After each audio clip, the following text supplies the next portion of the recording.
Salut à tous, j'ai avec moi les nouveaux iPhone 14 et 14 Pro, donc je vais pouvoir vous expliquer toutes les nouveautés en attendant que sortent mes grosses vidéos de test comme chaque année, et je vais surtout aujourd'hui vous montrer les différences entre les modèles classiques et le modèle Pro, puisqu'encore plus que sur les générations précédentes, cette année ils sont bien différents ces iPhone 14, au-delà de l'encoche sur laquelle on reviendra bien évidemment plus loin dans la vidéo. Déjà, terminé l'iPhone mini.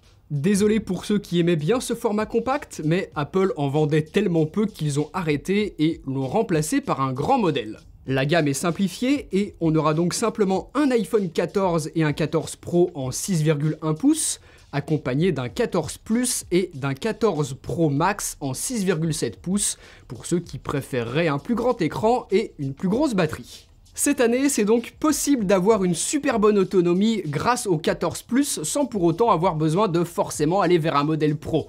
Donc ça, c'est plutôt une bonne chose. Sinon, pour les autres modèles, on est sensiblement sur les mêmes capacités de batterie que les iPhone 13 de l'année passée, donc je verrai dans quelques semaines si je note des améliorations ou non de l'autonomie, et je vous dirai tout ça dans mes tests. Niveau design, 2022 n'est encore pas une année de grands changements. Apple garde les bases de l'iPhone 13 et donc celles de l'iPhone 12. On n'a par exemple toujours pas d'USB Type C, ce qui devrait plutôt être pour l'année prochaine avec le nouveau design de l'iPhone 15. Au dos, la seule évolution physique, ce sont les capteurs photo. Même sur l'iPhone 14 qui n'en a toujours que 2, des améliorations ont été apportées sur les optiques, les modules sont encore plus épais et tous ces petits changements font que les coques d'iPhone 13 ne pourront malheureusement plus être utilisées sur l'iPhone 14. Je vous recommande donc celle de mon partenaire, Casetify. Leurs coques pour iPhone 14 sont déjà disponibles sur le site, je vous laisserai regarder le lien en description de vidéo et voir les différents designs et possibilités de personnalisation qu'ils proposent, puisque les coques existent aussi pour les anciens iPhones. Les imprimés sont originaux et Casetify renouvelle sans cesse ses collaborations. En voici quelques-unes que j'ai et c'est vraiment de la bonne qualité si vous voulez donner un style original à votre iPhone tout en le protégeant efficacement, puisque la coque Impact que j'ai ici résistera si jamais votre iPhone vous échappe des mains. Et si vous voulez encore une plus grosse protection, il existe leur coque Ultra Impact qui résiste aux chutes jusqu'à 3,5 mètres et les coques Bounce qui protègent jusqu'à 6,5 mètres. Avec un film de protection en verre trempé en plus, vous êtes vraiment tranquille. Les coques sont compatibles MagSafe, donc c'est vraiment parfait. Allez sur le site de Casetify pour découvrir tous les modèles, sachant qu'ils ont aussi des accessoires pour Mac, iPad, AirPods, les AirTags d'Apple, donc vous trouverez forcément quelque chose qui vous plaît. L'écran, c'est la plus grosse différence entre l'iPhone 14 et le 14 Pro, largement. Celui du modèle de base est toujours moins lumineux et surtout c'est toujours du 60 Hz, alors que le Pro lui profite du 120 Hz pour apporter fluidité et préservation de la batterie, puisque le rafraîchissement s'adapte dynamiquement en fonction de ce que l'on fait sur le smartphone. Donc déjà qu'Apple a mis beaucoup plus de temps que les constructeurs Android à proposer du 120 Hz sur ses iPhones, si l'année passée on pouvait encore accepter que ce soit quelque chose d'uniquement réservé au modèle Pro puisque c'était une nouveauté, là en 2022 payer un iPhone 14 plus de 1000 € et ne pas avoir ça, ça fait entre autres partie de toutes les petites choses qui fait que ce nouvel iPhone 14 donne pas franchement envie. L'autre exclusivité de l'écran réservé au 14 Pro, c'est la nouvelle encoche, avec l'intégration logicielle vraiment intelligente qu'en a fait Apple, ce qu'ils ont appelé Dynamic Island. C'est aussi sympa en vrai que ce que ça donnait l'impression sur la présentation. J'adore, il y a une tonne de scénarios dans lesquels une animation s'active, lorsque l'on charge l'iPhone, lorsque l'on modifie le volume, lorsque l'on connecte des écouteurs notamment. Mais ce qui est super, c'est que ce n'est pas uniquement réservé aux applications Apple, les développeurs peuvent aussi adapter leur application pour en profiter. Par exemple, lorsque j'écoute de la musique avec Spotify, l'encoche affiche une forme d'onde et la pochette de l'album à l'intérieur, et je peux ensuite d'un appui ouvrir l'application, ou alors si je reste appuyé quelques instants, on a accès à un widget de contrôle rapide. C'est super pratique. C'est remarquablement bien implanté à iOS avec les animations. Apple a réussi un sacré bon coup avec son encoche qui était beaucoup critiqué et qui devient maintenant un point fort d'iOS et de l'iPhone, avant que, j'imagine, des constructeurs Android essayent une fois de plus de copier ça. C'est bien joué, c'est agréable à utiliser et au lieu d'essayer d'oublier qu'on a une encoche, on a maintenant plaisir à ce qu'elle soit là. Vraiment, c'est fort. Et pour finir avec l'écran, sur le 14 Pro, vu que le taux de rafraîchissement peut descendre de 120 jusqu'à 1 Hz, Apple se sert de ça pour proposer un espèce de mode Always On à leur sauce, bien différent de celui qu'on connaît d'Android, puisque, regardez, là, l'écran est allumé, si je le verrouille, voilà ce que ça donne. Là, l'écran reste allumé. On voit l'heure, le fond d'écran, les notifications, et avec la luminosité très très basse et le rafraîchissement de l'écran à 1 Hz, ça consomme peu. Alors j'avoue que c'est assez étrange au début, on sait pas trop si l'écran de l'iPhone est allumé ou pas. C'est bien différent de ce qui se fait sur Android où là les pixels sont éteints grâce à l'OLED. Apple a fait un choix différent. À première vue, moi je préfère Android sur ce coup-là, et peut-être qu'au bout de quelques temps je désactiverai l'Always On de l'iPhone, puisqu'on peut le faire dans les réglages si l'on préfère avoir l'écran totalement éteint lorsque l'iPhone est en veille.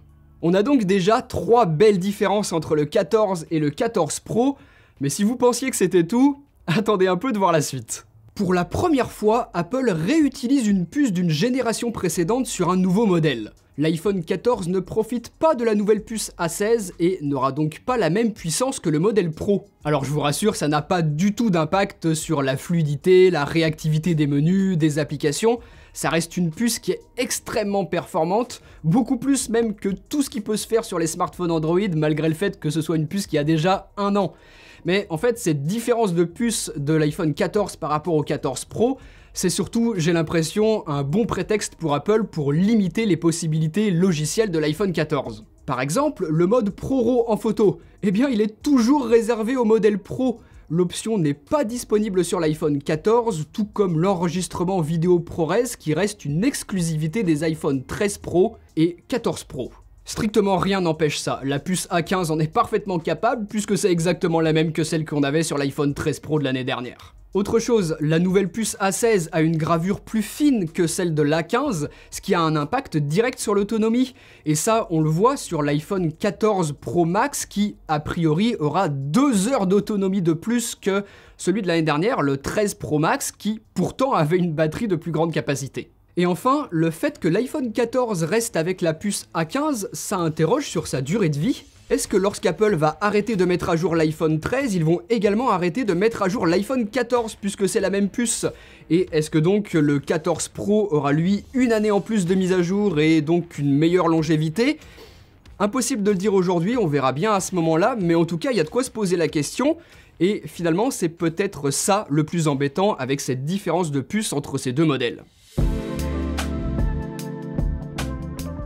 En photo maintenant, la caméra principale de l'iPhone 14 évolue mais un tout petit peu. L'optique ouvre notamment un petit peu plus grand, mais on est toujours limité au grand angle et à l'ultra grand angle, alors que l'iPhone 14 Pro, lui, nous offre la possibilité d'utiliser une plus longue focale, mais surtout, le capteur principal passe de 12 à 48 millions de pixels.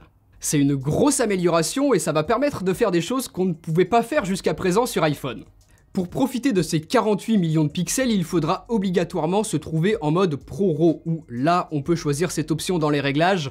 On voit d'ailleurs que les fichiers vont être extrêmement volumineux, mais sinon, en mode photo normal, les photos seront de 12 millions de pixels, pas 48. En fait, Apple se sert de toute cette résolution supplémentaire sur le capteur pour offrir des fichiers de 12 millions de pixels plus détaillés. Je reviendrai sur tout ça pour vous l'expliquer en détail lorsque je sortirai mon gros test complet comme chaque année, mais voilà, c'est l'un des intérêts d'avoir autant de millions de pixels, en plus du fait de pouvoir zoomer numériquement dans l'image sans trop de perte de qualité. C'est d'ailleurs cette technique qu'utilise Apple pour proposer un x2 dans l'interface. C'est un zoom numérique sur le capteur principal de 48 millions de pixels, et ce qui permet d'avoir d'assez bons résultats et d'offrir une alternative supplémentaire à la focale du grand angle, de l'ultra grand angle et du téléobjectif.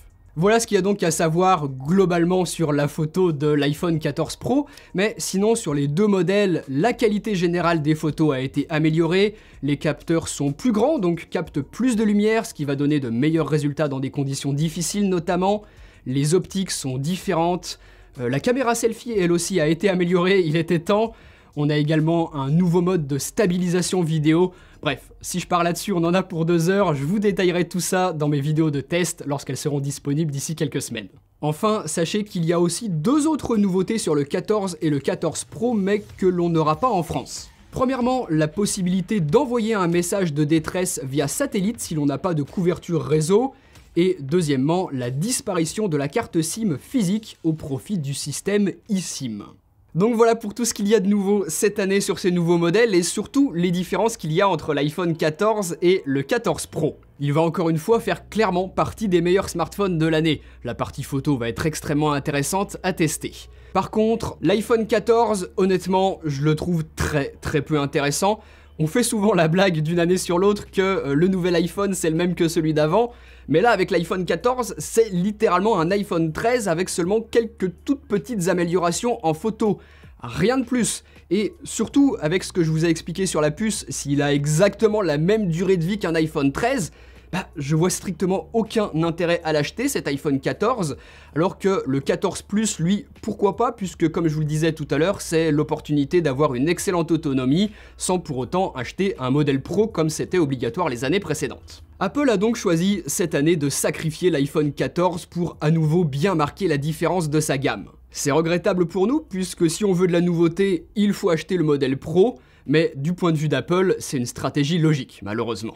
Je le testerai quand même dans une autre vidéo pour vous en parler en détail, tout comme l'iPhone 14 Pro. Donc si vous voulez être sûr de ne pas rater ça, abonnez-vous à la chaîne YouTube et profitez-en aussi juste en dessous dans les commentaires pour me poser toutes les questions que vous auriez envie de me poser sur ces nouveaux iPhone 14 et 14 Pro. J'en tiendrai compte dans mes tests et j'essaierai au mieux de vous répondre. Donc rendez-vous d'ici quelques semaines pour les gros tests et d'ici là, vous pouvez cliquer juste ici sur les autres vignettes pour voir d'autres de mes vidéos. Et puis à bientôt pour une prochaine. Salut!